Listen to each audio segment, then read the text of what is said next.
Hello. Good afternoon everyone. उनसे छीन लो, क्या कर रहे हैं वो। चलो, गुड आफ्टरनून एवरीवन। आपको मार्केट वाले नोट्स आज मिल जाएंगे शाम में, ठीक है। अच्छा, शाम तक। अच्छा, आप लोगों की वर्कशीट हुई थी क्या?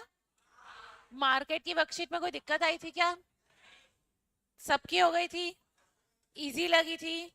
हाँ, बस मार्केट स्ट्रक्चर में इतना ही आसान है, ठीक है। ओके।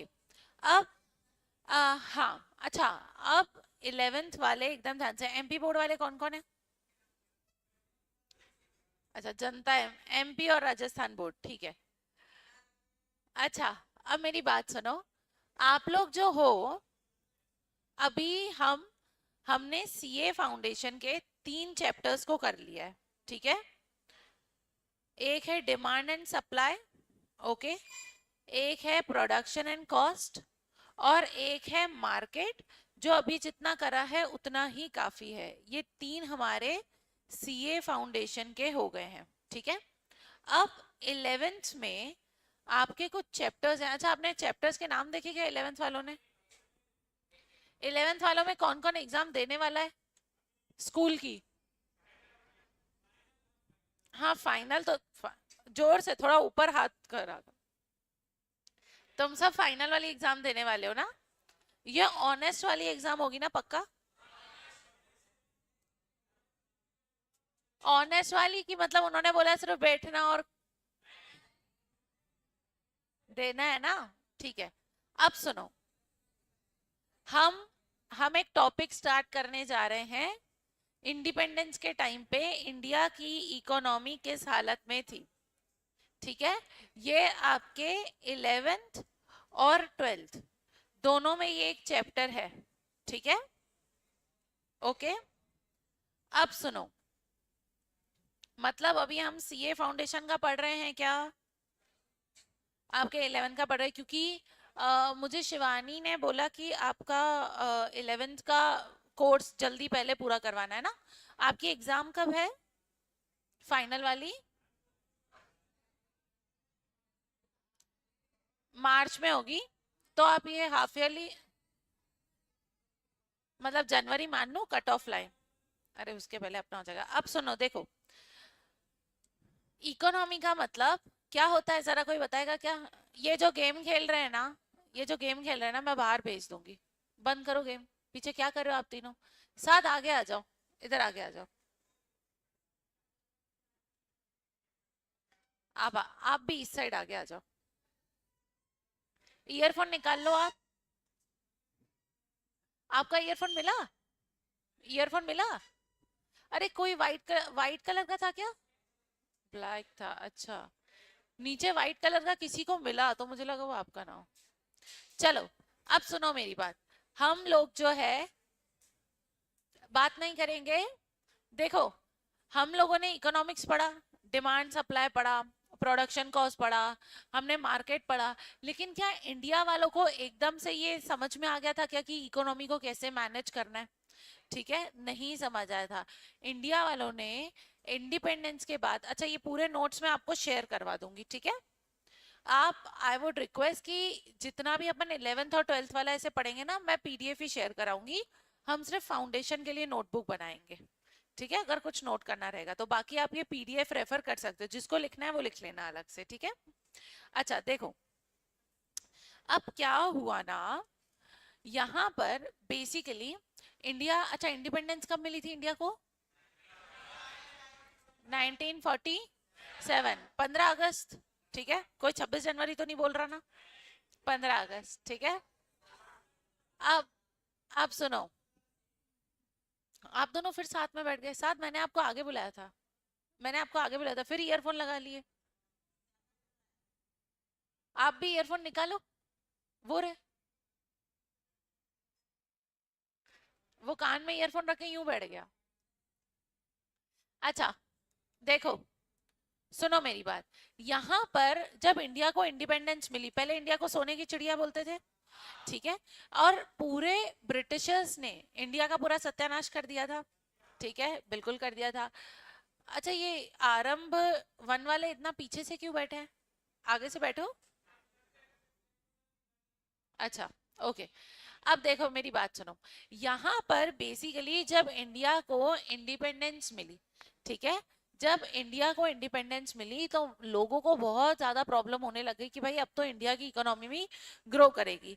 अपन थोड़ा सा ना पीछे देखते हैं कि ब्रिटिशर्स ने इंडिया के साथ क्या क्या किया।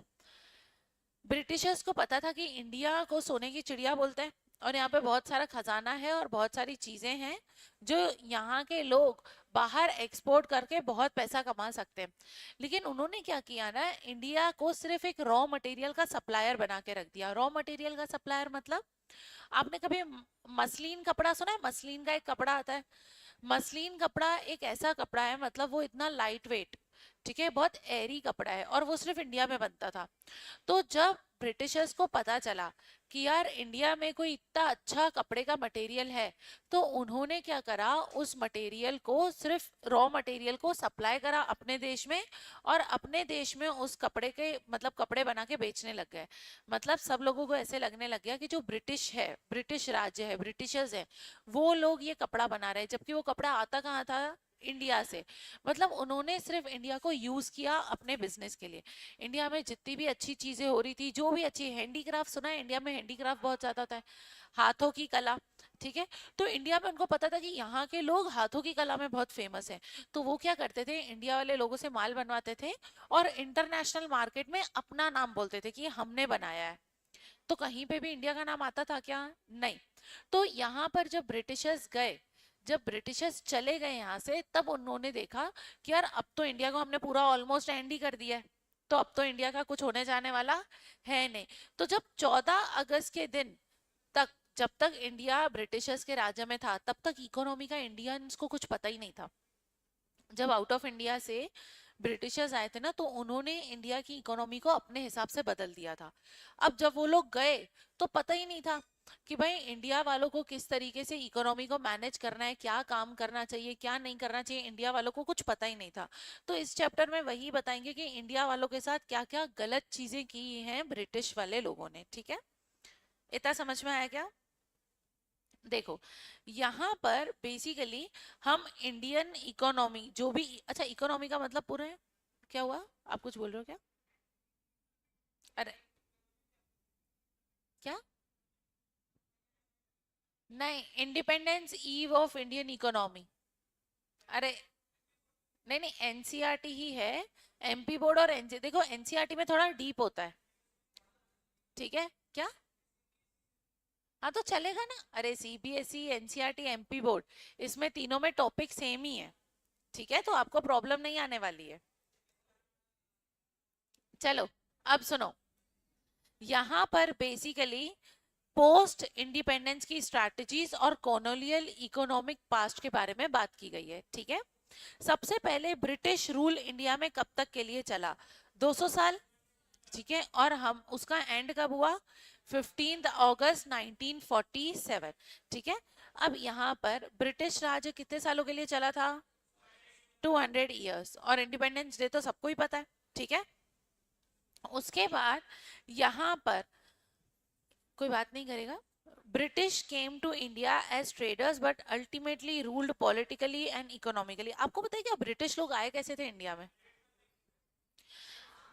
यहाँ पे बड़े बड़े हमारे राजा महाराजा थे, ठीक है, वो बहुत ज्यादा ब्रेव थे, वो बहुत ज्यादा ब्रेव थे, ठीक है। तो ये ब्रिटिशर्स आए और उन्होंने बोला हमको आपके साथ बिजनेस करना है।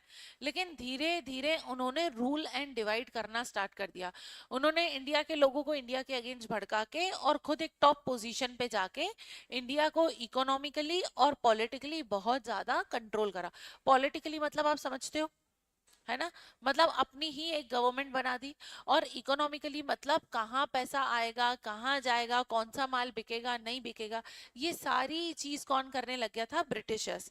उसके बाद देखो इंडिया को क्या टर्न कर दिया था, इंडिया को सप्लायर ऑफ रॉ मटेरियल बना दिया, जबकि इंडिया खुद एक तरीके से संपूर्ण देश था, लेकिन उन्होंने इंडिया के साथ क्या किया, इंडिया को सिर्फ सप्लायर बना दिया कि भाई इंडिया से सिर्फ माल खरीदेंगे और ऊपर जाके ग्लोबल लेवल पे हम लोग सिर्फ अपनी वाहवाही करने वाले हैं कि देखो हम लोगों ने कितना अच्छा काम किया। मतलब इंडिया की कहीं भी वाहवाही करी क्या, नहीं। वो लोग इंडिया से सिर्फ रॉ मटेरियल लेते थे, तो इंडिया को सिर्फ उन्होंने रॉ मटेरियल का सप्लायर बना दिया। दूसरा, इंडिया जो है सेल करता था फिनिश्ड ब्रिटिश गुड। मतलब आप सोचो, ब्रिटिशर्स ने अपना पूरा रूल इंडिया में लेके आ गए, और इंडिया में अपने, जैसे अभी आपने देखा होगा make in India, made in Bharat, आप पढ़ते होगे लेबल, उन्होंने मेड इन ब्रिटिश ऐसे करके लेबल्स लगा के इंडिया के माल को बेचना शुरू करा। आप सोचो, कोई अफ्रीका वाला बंदा कोई हैंडीक्राफ्ट वाला सामान इंडिया से ले रहा है, समझो एक नॉर्मल मटका ले लिया जिसपे पेंटिंग की हुई है, ठीक है। अब आउट ऑफ इंडिया वाले लोगों को तो आता ही नहीं था कि ये कैसे काम होता है। आउट ऑफ इंडिया वाले लोगों ने एक इंपोर्ट करा, उन्होंने देखा मेड इन ब्रिटिश। बताओ कहीं भी इंडिया का नाम आया क्या, नहीं। जबकि बनाया किसने था, इंडिया वाले ने। जैसे रिसेंटली अगर आपने देखा हो तो आउट ऑफ इंडिया यूएस में एक कंपनी ने वो भंडारे में पत्तल मिलती है ना, दोना पत्तल, वो बनाया, तो उसको बीबीसी न्यूज में दिखा के अवार्ड दे दिया कि तुमने पेड़ों के पत्तों को रिसाइकल करके खाने वाले बर्तन बना दिए। हमारे यहाँ भंडारे में कब से चल रहा है वो, शुरू से, ठीक है, स्टार्टिंग से वही चल रहा है। आप सोचो इंडिया की इतनी वो भंडारे वाली पत्तल, आउट ऑफ इंडिया उसको अवार्ड दे रहे हैं कि आपने ये पत्तल बना ली। इंडिया वाले कब से बना रहे हैं उसको, ठीक है। तो मतलब आउट ऑफ इंडिया वालों के पास इतना दिमाग ही नहीं है, अब जाके उनको दोना पत्तल बनाने आया है। पहले उनको पता था क्या, नहीं। तो इंडिया उनसे कहीं ज्यादा एडवांस था, लेकिन उन्होंने क्या किया ना, इंडिया को सिर्फ एक रॉ मटेरियल का सप्लायर बना के रख दिया, ठीक है। कहीं भी वो इंडिया का नाम नहीं आने देते थे, जो भी माल बेचते थे उसमें अपना नाम लगा लेते थे, ठीक है। उसके बाद इकोनॉमिक डेवलपमेंट कैसे हुआ, देखो इंडिया की जो इकोनॉमिक थी वो कॉलोनियल रूल के पहले कैसी थी, इंडिपेंडेंट इकोनॉमी। अच्छा, कॉलोनियल रूल क्या, ब्रिटिशर्स का रूल कैसा था, कॉलोनियल रूल, ठीक है। तो यहाँ पे कॉलोनियल रूल मतलब के, कॉलोनियल रूल मतलब के ब्रिटिश रूल, ठीक है। आपको सिर्फ बैठ के सुनना है इस चैप्टर में, बहुत छोटा है, आज ही खत्म हो जाएगा, ठीक है। सुनो, जब हम 2-3 घंटे पढ़ेंगे। चलो, अब यहाँ पे की कैरेक्टरिस्टिक्स ऑफ प्री ब्रिटिश देखो। जब ब्रिटिशर्स इंडिया में नहीं आए थे, तब यहाँ पर इंडिया में कौन कौन सी चीजें होती थी। इंडिया को रिच एग्रीकल्चर प्रोड्यूसर माना जाता था, इंडिया में सबसे ज्यादा खेती होती थी, ठीक है। तो इंडिया में सबसे ज्यादा खेती होती थी, और वर्ल्ड फेमस हैंडीक्राफ्ट इंडस्ट्रीज थी। हैंडीक्राफ्ट इंडस्ट्रीज मतलब जो अपने हाथों से चीजें बनाते, वो कैसी थी, वर्ल्ड फेमस थी। आउट ऑफ इंडिया किसी को बनाने ही नहीं आती थी। मतलब इंडिया का एग्रीकल्चर, यहाँ के एग्रीकल्चर की क्वालिटी इतनी अच्छी थी, खेती बाड़ी में इंडिया सबसे आगे था। अराउंड 70 to 80% लोग सिर्फ खेती करते थे इंडिया में। तो इंडिया ब्रिटिशर्स के पहले किस में आगे था, खेती में, और दूसरा किस में था, वर्ल्ड फेमस हैंडीक्राफ्ट में। फिर से, ब्रिटिशर्स के पहले कौन सी दो चीजों में इंडिया आगे था, एग्रीकल्चर और हैंडीक्राफ्ट। ब्रिटिशर्स रूल कितने साल तक चला था, 200 सालों तक, ठीक है। ब्रिटिशर्स रूल को मैं कॉलोनियल रूल बोल दूं क्या, ठीक है। और इन्होंने इंडिया को क्या बना के रख दिया था, सप्लायर ऑफ रॉ मटेरियल। और ये लोग मेड इन ब्रिटिश करके इंडिया के माल बेचते थे, ठीक है। हाँ, अब देखो, जैसे ही जैसे ही ब्रिटिश रूल आया, इन्होंने क्या कर दिया, आफ्टर कॉलोनियल पॉलिसीज, मतलब ब्रिटिशर्स की पॉलिसीज के बाद क्या हुआ, आफ्टर कॉलोनियल पॉलिसीज इंडिया क्या बन गया, mayor exporter of primary good. मतलब उन्होंने इंडिया का एक्सपोर्ट ही बंद करवा दिया। वो खुद अपने देश में माल लेके जाते थे और वहां से एक्सपोर्ट करते थे। मेयर मतलब बहुत कम, ठीक है। तो इंडिया जो एक्सपोर्ट करता था प्राइमरी गुड्स का, वो बहुत कम करता था। इंडिया की सेल्फ रिलायंस जो है मैन्युफैक्चरिंग में, वो खत्म हो गई। मतलब ये लोग इंडिया में किसी को भी फैक्ट्री नहीं खोलने देते थे। मतलब अगर कोई फैक्ट्री खोल रहा है तो वो लोग ना उससे टैक्स ज्यादा वसूल करेंगे, उससे लगान ज्यादा ले लेते थे, ताकि इंडिया वाले लोग फैक्ट्री खोले ही नहीं। बताओ, फैक्ट्री नहीं खोलेंगे तो रॉ मटेरियल को फिनिश गुड में कन्वर्ट कर पाएंगे? नहीं।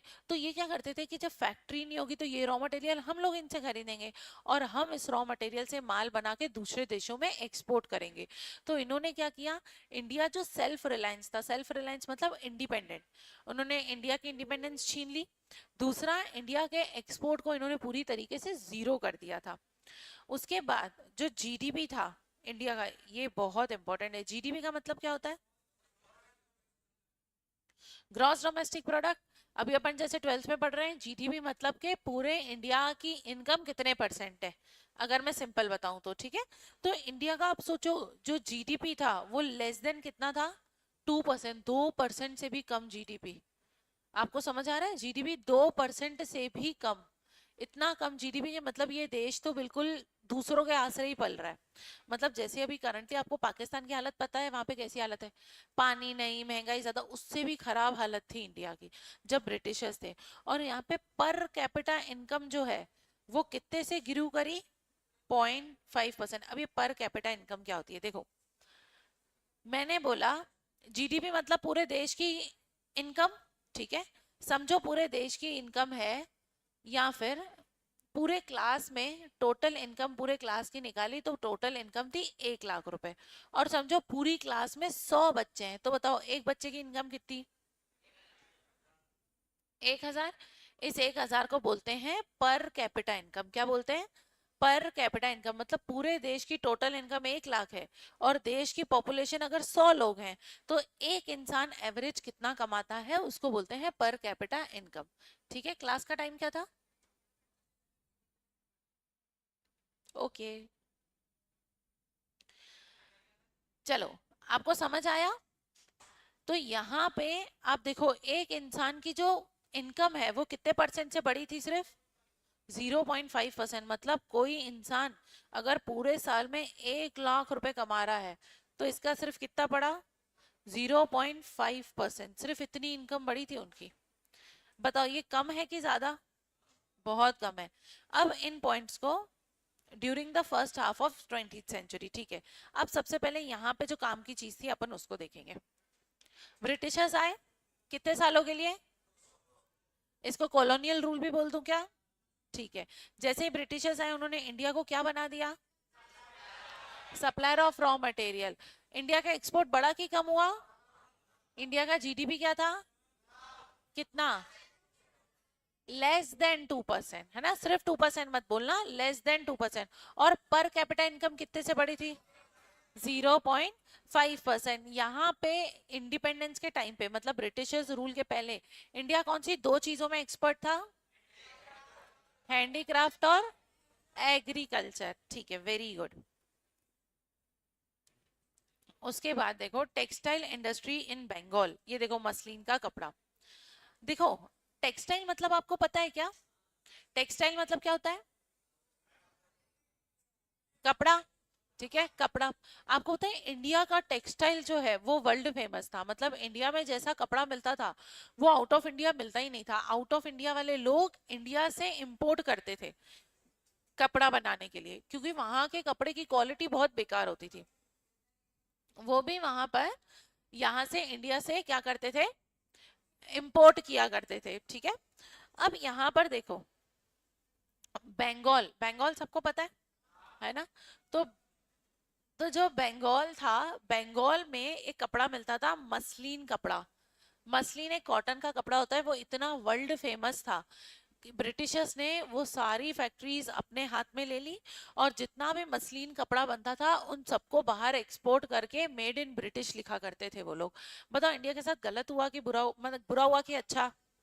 बुरा हुआ। वो लोग इंडिया के लोगों से 12-12 घंटे काम करवाते थे फैक्ट्री में, ठीक है। और उसके बाद भी उनका वर्ल्ड में उनका नाम नहीं होने देते थे, बोलते थे ये हमने बनाया है, हम तो सिर्फ इंडिया वालों को डायरेक्शन देके उनसे काम करवाते हैं, ठीक है। अब यहाँ पे Dhaka, now capital of Bangladesh, was the centre. Textile industry में कौन कौन सी चीजें याद रखने की? उस टाइम मसलिन कपड़ा वर्ल्ड फेमस था, point number 1। Point number 2, Dhaka जो कैपिटल है बांग्लादेश की वो सेंटर था, टेक्सटाइल का सेंटर। अब इस ये सेंटर टेक्सटाइल का मतलब क्या, जैसे अभी आपने सुना होगा कि सूरत में कपड़ों की फैक्ट्री बहुत ज्यादा है, उस टाइम पे ढाका में कपड़ों की फैक्ट्रीज बहुत ज्यादा हुआ करती थी। सारे इंडिया वाले लोग वहां ढाका जाके, बांग्लादेश जाके कपड़ों का बिजनेस किया करते थे, ठीक है। और ये क्यों माना जाता था, अल्ट्रा फाइन क्वालिटी, इस कपड़े की क्वालिटी बहुत अच्छी होती थी। मलमल खास शाही यूज्ड बाय रॉयल्टी, जो रॉयल लोग होते थे ना, राजा महाराजा, वो इस कपड़े को यूज किया करते थे, ठीक है। अच्छा, टेक्सटाइल इंडस्ट्री बंगाल में थी।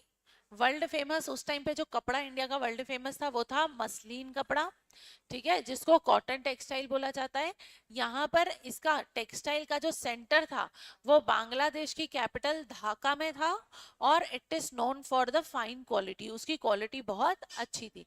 आपने सुना होगा मलमल, मलमल का कुर्ता सुना होगा आपने, ठीक है। तो बेसिकली हाँ, रेशमी, तो it is a kind of रेशमी कपड़ा जो सिर्फ राजा महाराजा यूज किया करते थे, ठीक है।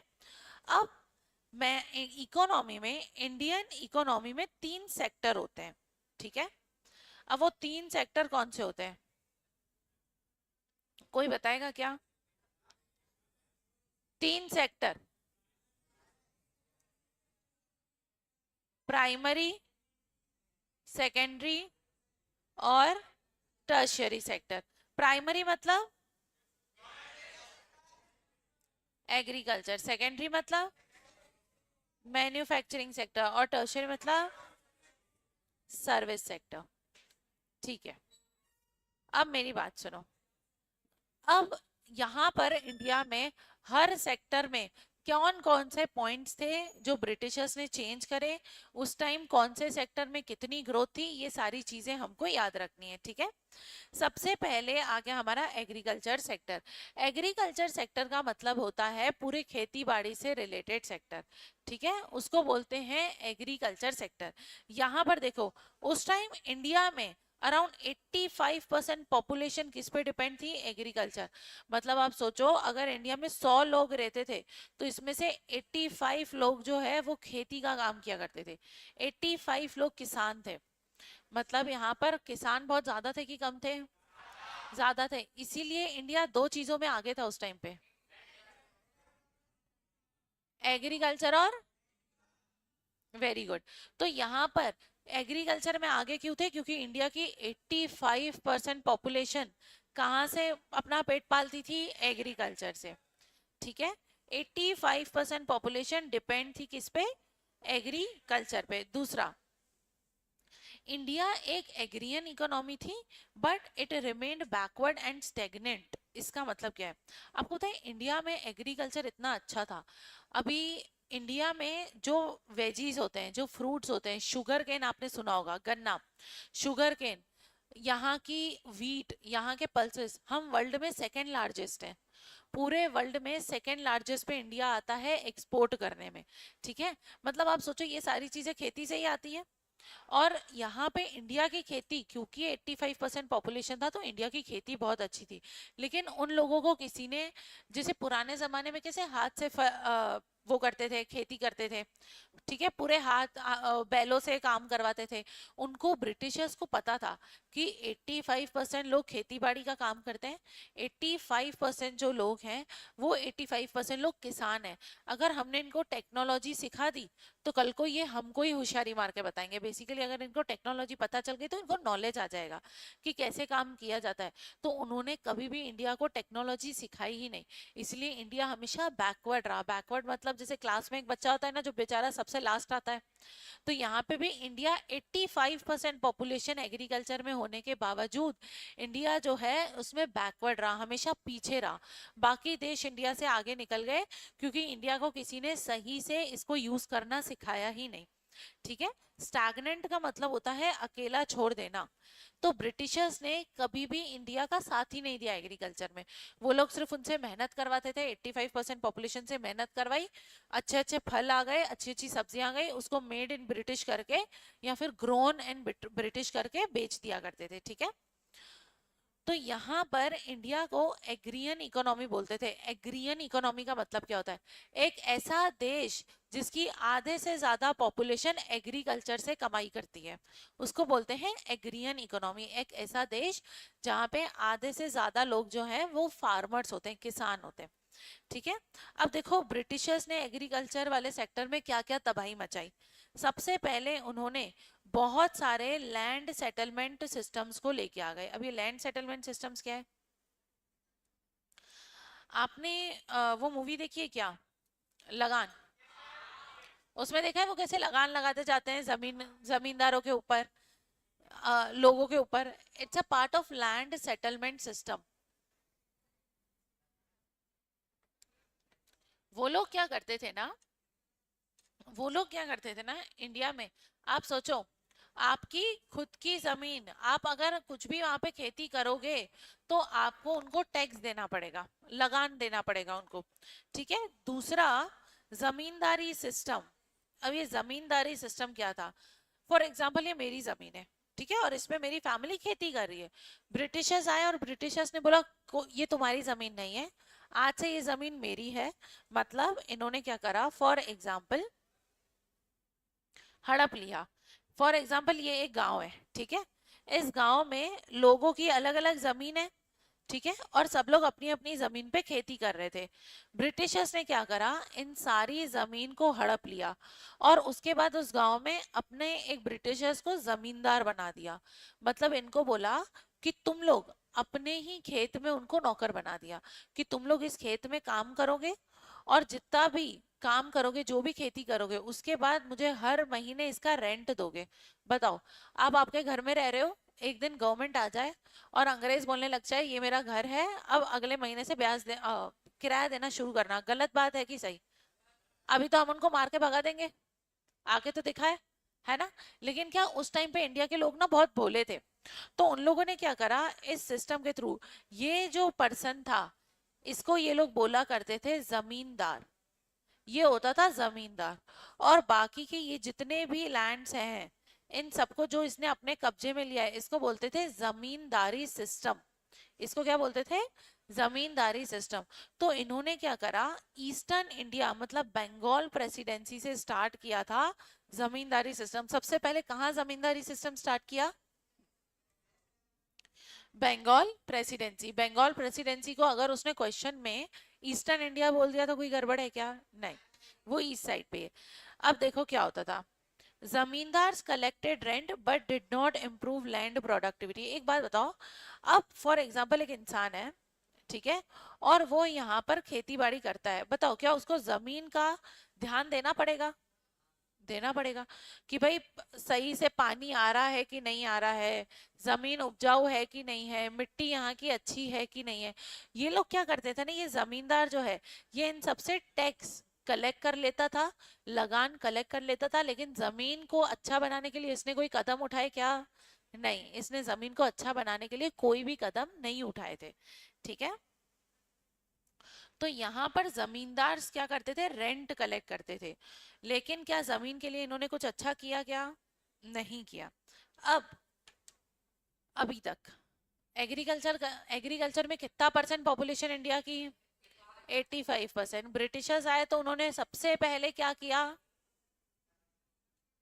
Land settlement system. Land settlement system मतलब पूरी जमीन खुद हड़प ली और उन लोगों से टैक्स वसूल करने लगे। अच्छा, पूरी जमीन हड़प ली तो उसमें एक सिस्टम क्या है, जमींदारी सिस्टम। उसमें एक जमींदार होता था और वो रेंट कलेक्ट करता था। लेकिन क्या उस जमीन की प्रोडक्टिविटी बढ़ाने के लिए वो कुछ करता था क्या?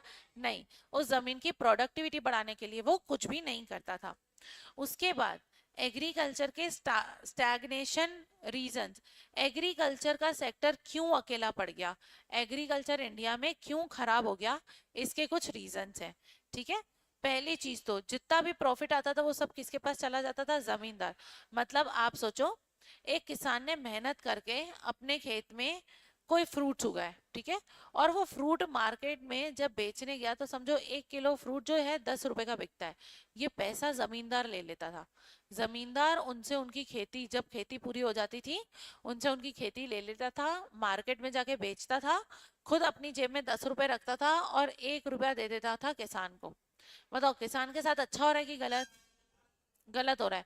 उनकी जमीन पहले हड़प ली। आप सोचो ये सिस्टम कैसा था, पहले उनकी जमीन हड़प ली उनसे, उसके बाद उन्हीं की जमीन हड़प के उन्हीं को काम करने के लिए दी और उनसे किराया लेना चालू करा। उसके बाद जो उन्होंने खेती करी वो सारी खेती खुद हड़प कर मार्केट में बेचते थे और उनको एक एक रुपए में उनका माल उनसे छीन लिया जाता था। तो यहाँ पर एग्रीकल्चर, इंडिया में एग्रीकल्चर क्यों खराब हुआ? सबसे पहले सारा प्रॉफिट किसके पास चला जाता था?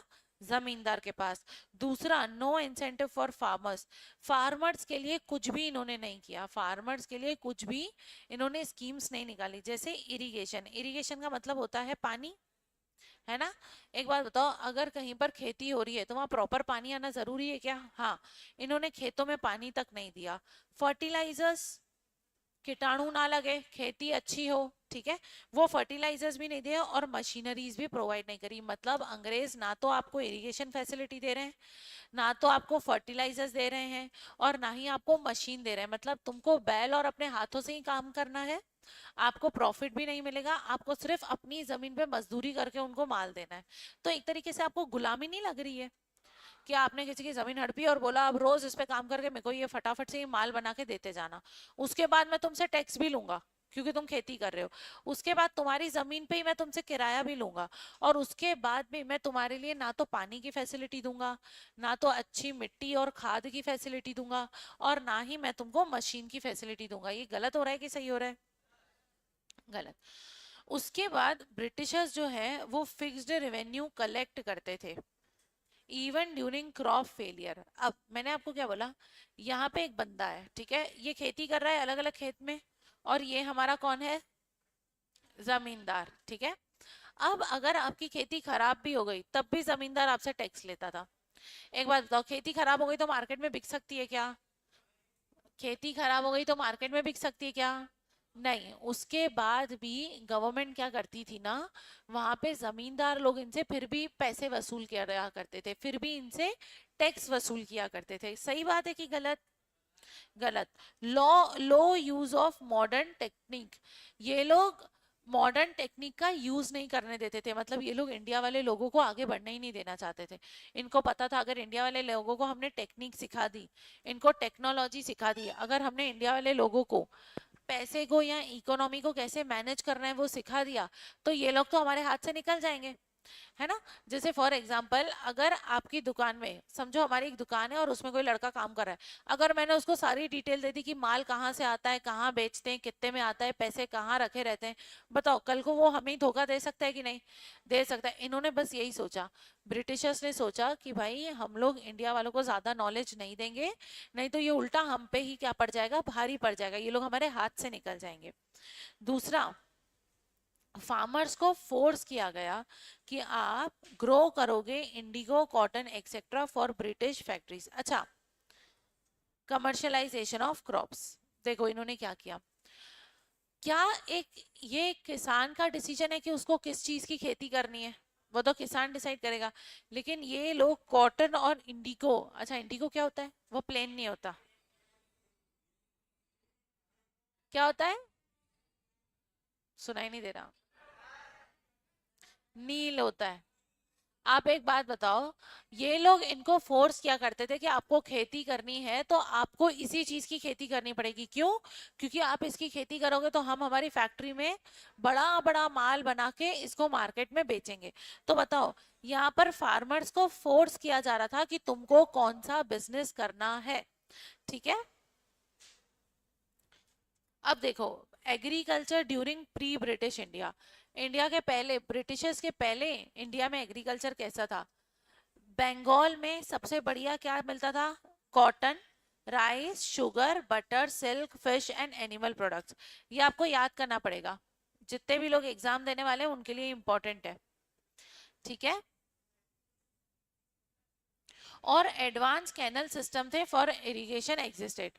ये बात क्यों कर रहे हो? ये आरम वन में इधर बहुत हो रही है, सुनो मेरी बात। यहाँ पर ब्रिटिशर्स के पहले क्या किया जाता था? ब्रिटिशर्स के पहले यहाँ पर जो बंगाल था वहां पे ज्यादा फेमस क्या था? Cotton, fish, animal products, rice, sugar, और क्या था? आपको याद करना है ये सब। Silk and butter. कौन कौन से आइटम थे फिर से सुनो? कॉटन, ठीक है, rice, sugar, butter, silk, fish and animal products, ठीक है।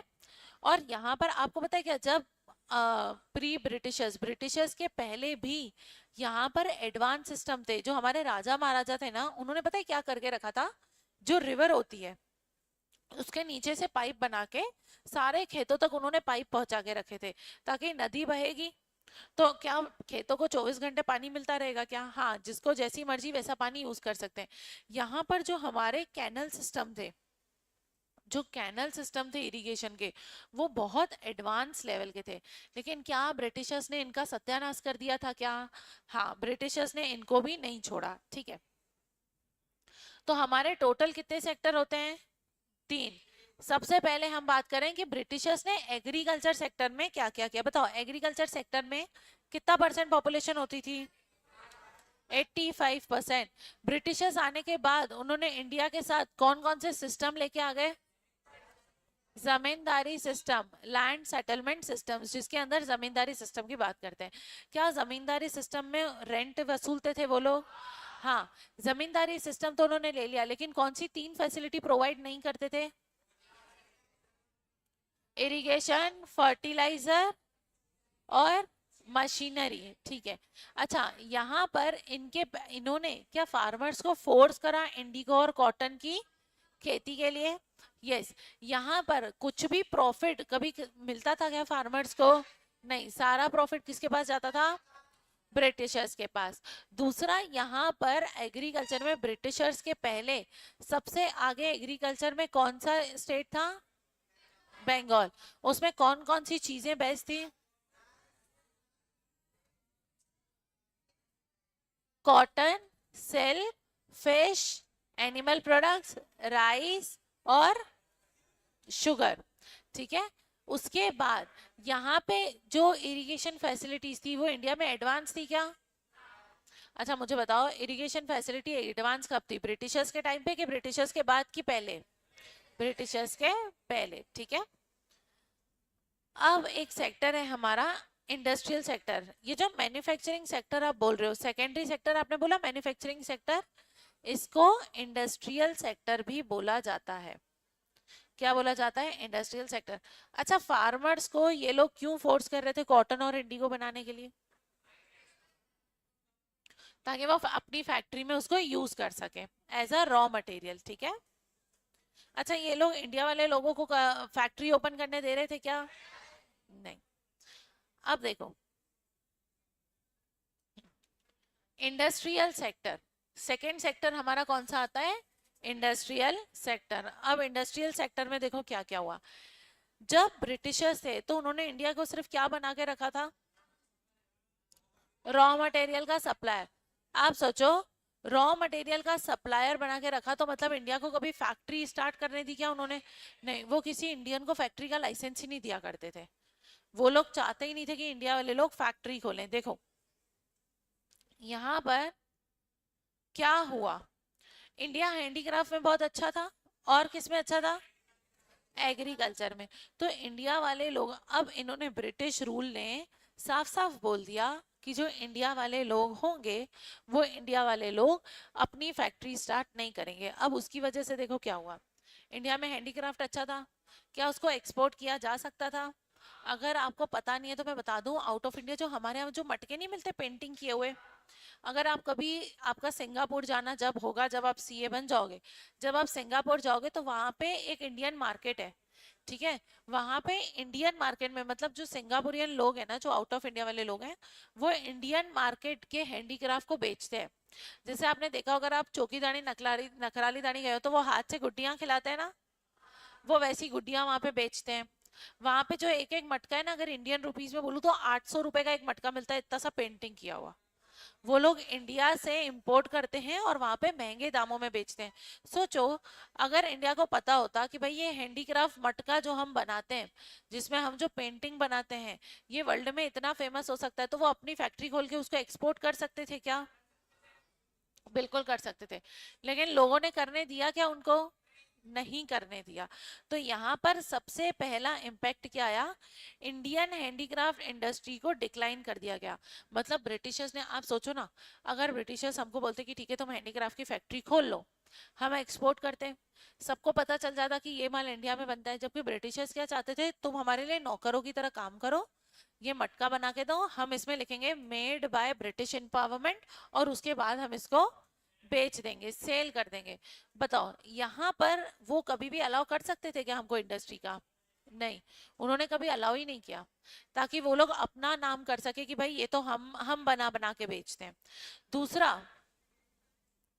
कोई सपोर्ट नहीं किया मॉडर्न लार्ज स्केल इंडस्ट्रीज को। आपको पता है क्या, अच्छा ये सपोर्ट का मतलब क्या है, आपको क्या लगता है सपोर्ट मतलब क्या? हेल्प, हेल्प किस चीज की?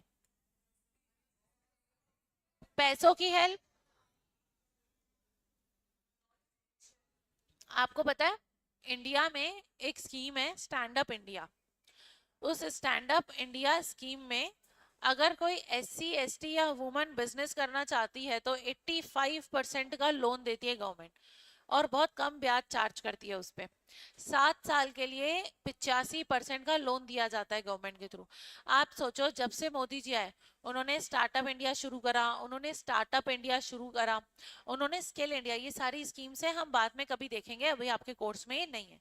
तो ये सारी स्कीम्स क्या बोलती हैं, अगर किसी इंसान को अपनी फैक्ट्री खोलनी है, अगर किसी इंसान को अपनी फैक्ट्री खोलनी है तो वो आराम से खोल सकता है। इंडियन गवर्नमेंट उसको हर तरीके से सपोर्ट करती है।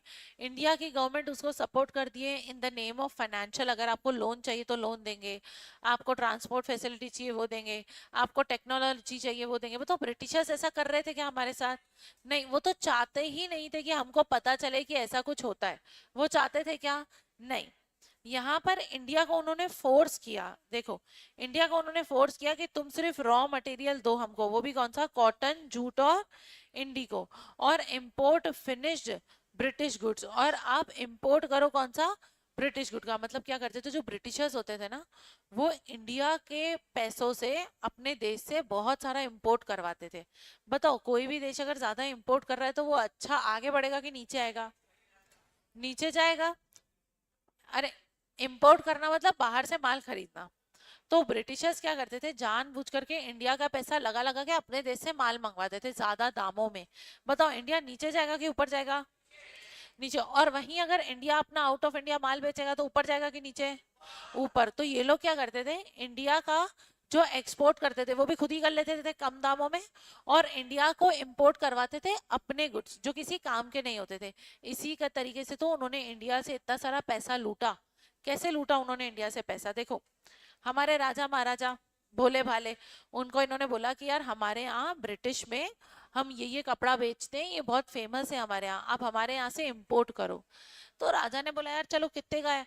तो उनको डबल प्राइस बताई कि यार इंडिया के पास इतना पैसा है, डबल ट्रिपल प्राइस बता के उनसे बहुत सारा माल अपने देश से इंपोर्ट करवाया गया, ताकि आप ब्रिटिश से माल मंगवाते जाओ, मंगवाते जाओ, जिसकी वजह से इंडिया का सारा पैसा कहाँ चला गया, ब्रिटिश में, और वहां का जो कबाड़ी माल था वो कहाँ गया, इंडिया में। और ये इंडिया को कहीं और एक्सपोर्ट भी नहीं करने देते थे, ये इंडिया से सिर्फ खुद ही माल लेते थे, कॉटन, जूट, इंडिगो, ये खुद ही माल लिया करते थे इंडिया से, ठीक है।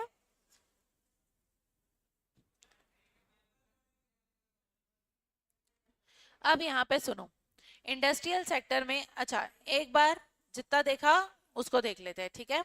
अच्छा, ब्रिटिशर्स ने कितने सालों तक राज किया? 200 साल तक। ब्रिटिशर्स ने इंडिया को किस में टर्न कर दिया था? Supplier of raw material. वो लोग हमसे रॉ मटेरियल लेते थे और फिनिश गुड बना के अपना नाम लिख के उसको मार्केट में बेच दिया करते थे। अच्छा, ब्रिटिश रूल के पहले इंडिया कौन सी दो चीजों में आगे था? एग्रीकल्चर और हैंडीक्राफ्ट। उस टाइम इंडिया का जीडीपी कितना था? Less than 2%। और यहाँ पे पर कैपिटा इनकम कितनी थी? 0.5% से इंक्रीज हुई थी, सिर्फ 0.5% से। अच्छा, यहाँ पर बंगाल में कौन सा कपड़ा बहुत फेमस था? मसलिन। यहाँ पे बांग्लादेश की कैपिटल में सारे सब प्रेजेंट थे। बांग्लादेश की कैपिटल क्या थी? ढाका। यहाँ पर एग्रीकल्चर में कितनी पॉपुलेशन थी? यहाँ पे लैंड सेटलमेंट सिस्टम में कौन सा सिस्टम लेके आए? जमींदारी सिस्टम में क्या ये लोग रेंट वसूल करते थे? हाँ। क्या प्रॉफिट फार्मर्स के पास जाता था? अच्छा, इन्होंने क्या फार्मर्स के लिए कोई भी इंसेंटिव, कोई भी स्कीम, कोई भी काम किया? कौन सी तीन चीजों में काम नहीं किया? इरिगेशन, मशीनरी और फर्टिलाइजर्स। अच्छा, यहाँ पर कौन सी दो चीजों को फोर्स किया गया बनाने के लिए फार्मर्स को? इंडिगो और कॉटन। अच्छा, इंडिया को क्या एक्सपोर्ट करने दे रहे थे क्या ये लोग? नहीं। उस टाइम बंगाल में कौन कौन सी चीजें बहुत ज्यादा फेमस थी?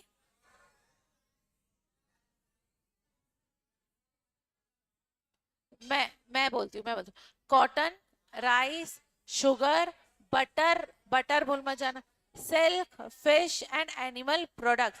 अच्छा, हमारे यहाँ की इरिगेशन फैसिलिटी ब्रिटिशर्स के पहले बहुत बेकार थी, तो कैसी थी? एडवांस लेवल की थी, अच्छी लेवल की थी। ब्रिटिशर्स वाले लोग क्या इंडिया से इंपोर्ट करवाते थे? क्या ज्यादा दामों में करवाते थे? हाँ। क्या इंडिया से एक्सपोर्ट करवाते थे? अच्छा, कौन सी तीन चीजें इंडिया से खुद के लिए एक्सपोर्ट करवाते थे? कॉटन, जूट और इंडिको। ओके। दूसरा, यहाँ पर क्या कभी भी इंडिया को इंडस्ट्रीज के लिए इन्होंने सपोर्ट करा क्या? नहीं। जो इंडस्ट्रियल गुड्स है, इसमें कभी इंडियन हैंडीक्राफ्ट को आगे जाने दिया क्या? नहीं जाने दिया। ठीक है, बाकी का अपन कल कर लेंगे इसमें।